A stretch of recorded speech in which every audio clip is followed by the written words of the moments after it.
मोदी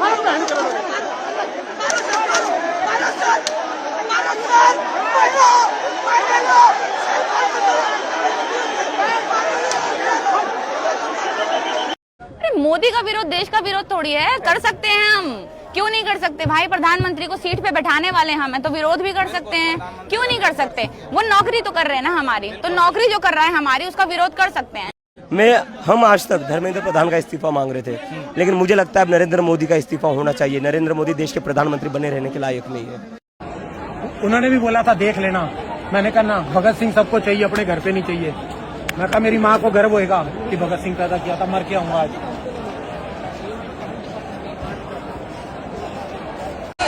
इससे सोच रही है तिरंगा, आप इससे सोच रहे हैं। ये देखिए, ये हाथ में लेकर ये इनको पहचानिए, ये तिरंगा का अपमान नहीं है तो क्या है? ये देखिए, इसको फेंक दिए ये उठा करके, और ये है जो इनसे अभी हाथ पोंछ रहे थे, मुंह पोंछ रहे थे।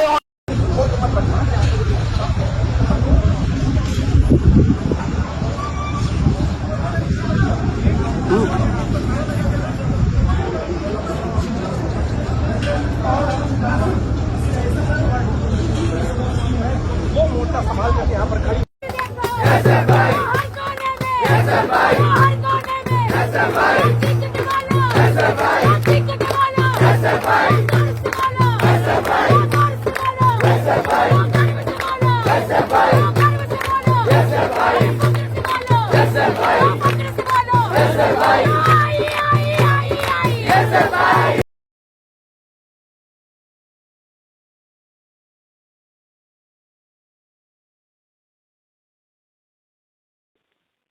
নমস্কার, আপনারা দেখছেন কবির সৌরভের ইউটিউব চ্যানেল। অত্যন্ত স্মরণীয় দিন হয়ে থাকবে আজকের এই 20শে জুলাই, কারণ আপনারা দেখেছেন যে দিল্লির রাজপথে কিভাবে বিদ্রোহের ঢেউ আছড়ে পড়েছে এবং শরণার্থিত কালের মধ্যে 2014 সালের পরে এরকম সর্বময় আন্দোলন এই সরকারের বিরুদ্ধে গড়ে উঠেছে বলে কিন্তু অন্তত আমার মনে পড়ছে না। অবশ্যই কৃষক আন্দোলনের অভিঘাত ছিল, কিন্তু সেটা কিন্তু এইভাবে একটা সর্বময় গণ আন্দোলনে পরিণত হয়ে উঠতে পারেনি আজকের এই আন্দোলন যেভাবে পরিণত হয়েছে। এবং দীপক এবং অভিজিৎ দীপকে থেকে শুরু করে ককরোচ জনতা পার্টির হাতেও কিন্তু সমস্ত নিয়ন্ত্রণ যেই আন্দোলনের আছে তা নিয়ে আমরা কথা বলবো অবশ্যই প্রাক্তন সাংসদ বিকাশ রঞ্জন ভট্টাচার্যের সঙ্গে। স্যার, আপনি এই আন্দোলনকে কিভাবে দেখছেন?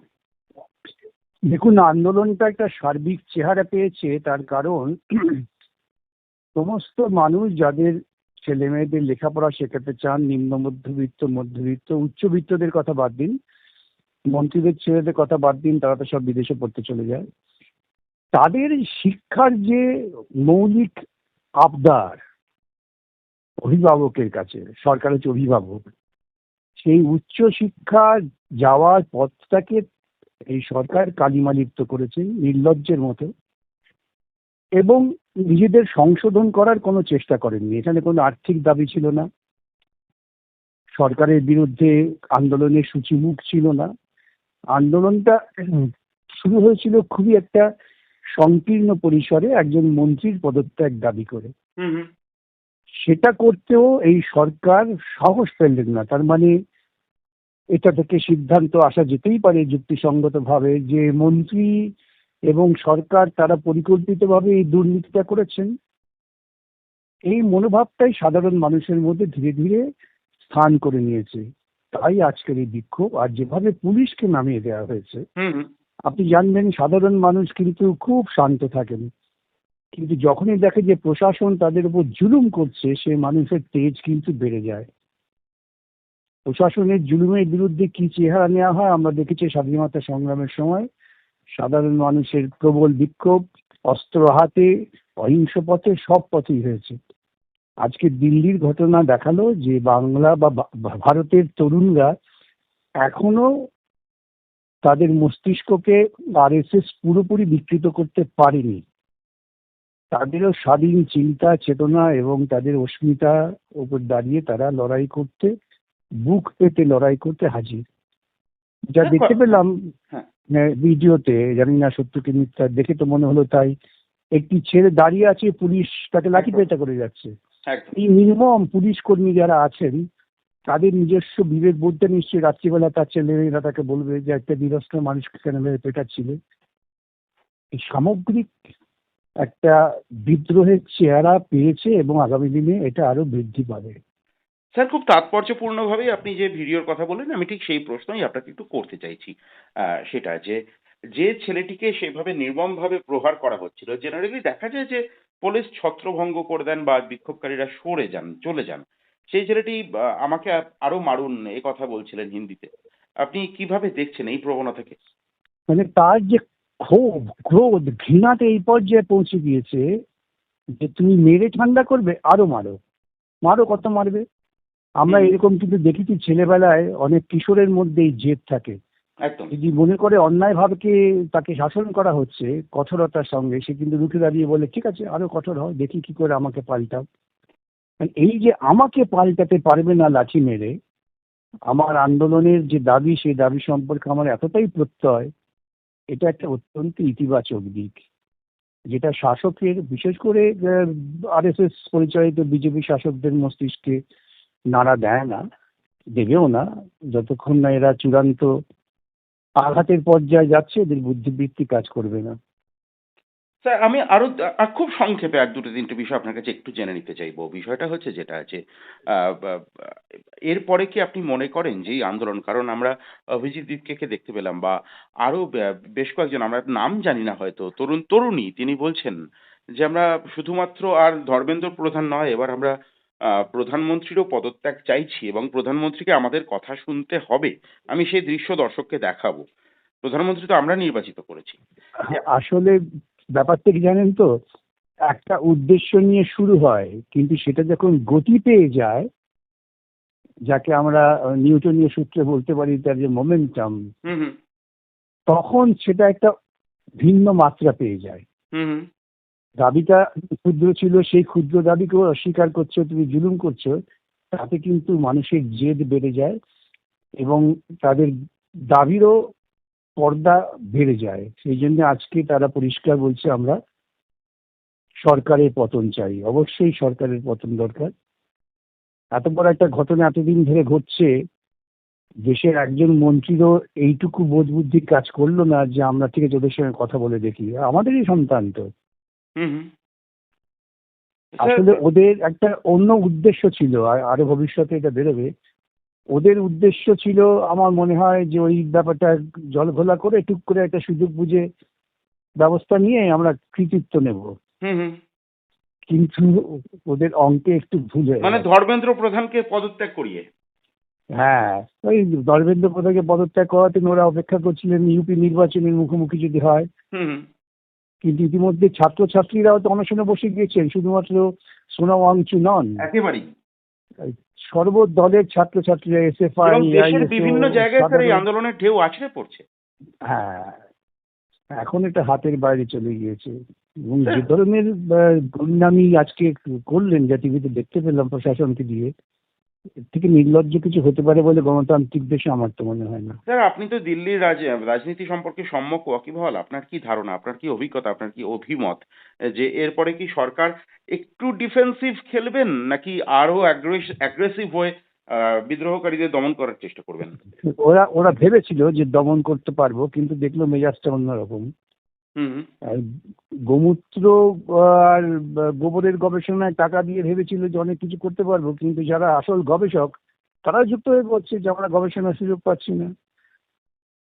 এই যে 100 জনের উপর গবেষক ইসরো থেকে সরে গেলেন, এরও তো একটা প্রতিক্রিয়া আছে সাধারণ ছাত্র গবেষকদের ওপরে।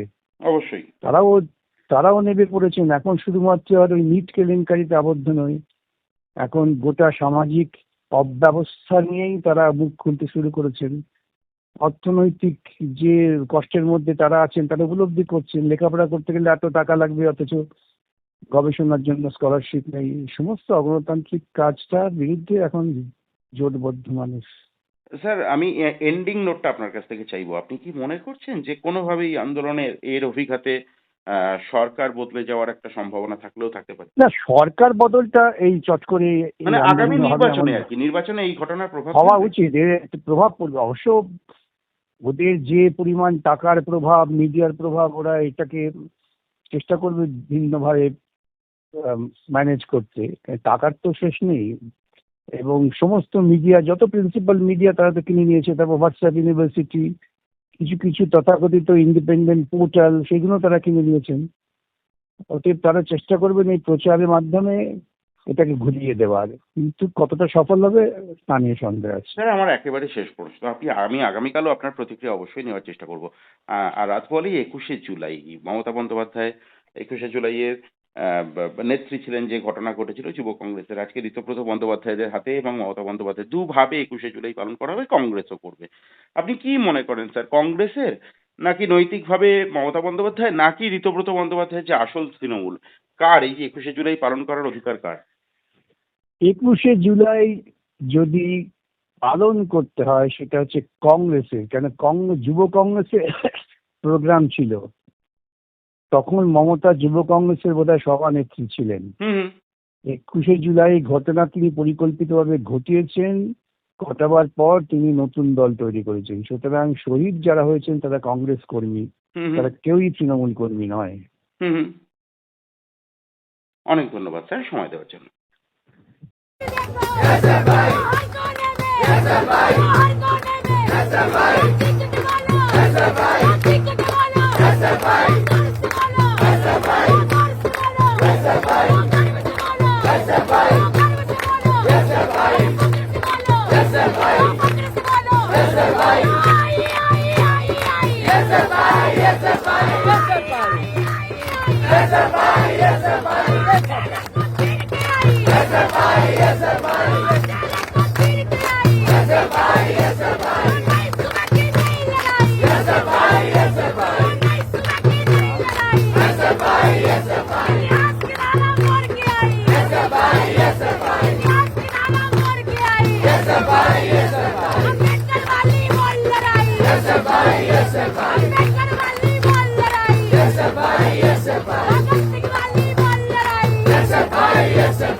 Tik tik tik tik tik tik tik tik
Lucia!